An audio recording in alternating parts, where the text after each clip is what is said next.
comment t'aiderait aujourd'hui un copywriter débutant à gagner sa vie confortablement grâce à ce domaine-là, le copywriting? Alors, la première chose, c'est de lire. Donc, que ce soit les livres de copywriting ou même de storytelling, des romans, comment en fait on crée une histoire, c'est hyper important. Ensuite de ça, ça va être soit de se former, soit d'écrire tous les jours. Mais attention, je suis aussi contre le handwriting, donc d'écrire à la main, tu sais, des textes des années 50. Pour moi, c'est complètement inutile.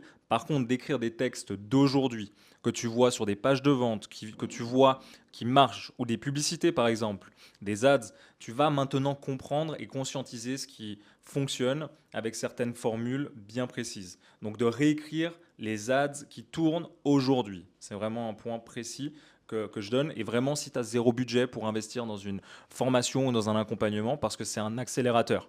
C'est vraiment un truc où moi, je me forme encore aujourd'hui, je me fais encore coacher sur mon copywriting. C'est un accélérateur de se faire justement accompagner et c'est quelque chose que tu ne récupéreras jamais. L'argent, tu en fais, tu en perds, c'est vivant, c'est énergétique.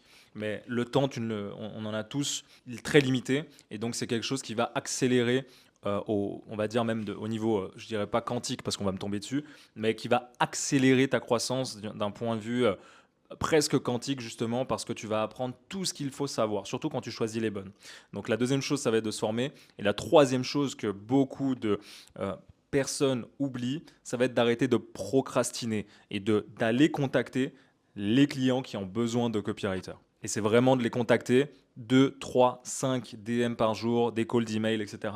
Je suis pas non plus la personne qui va te dire d'aller contacter 100 entreprises parce que pour moi, ça ne sert à rien avec des messages génériques, du vu et revu. Ça va être vraiment d'apporter quelque chose de plus sur la table en créant toi-même une offre irrésistible. Et pour ces entreprises-là, surtout que tu n'as pas d'expérience, donc tu n'as pas de confiance, donc tu n'as pas justement le trust, tu n'es personne. Et donc, il faut vraiment créer une offre qui prend, on va dire, aucun risque pour l'entreprise que tu souhaites contacter. Et sans faire de gratuit. Et il y aura une vidéo normalement à ce sujet-là sur ma chaîne YouTube. Sans faire de gratuit, c'est important ça. Ouais, je suis C'est anti-gratuit, absolument.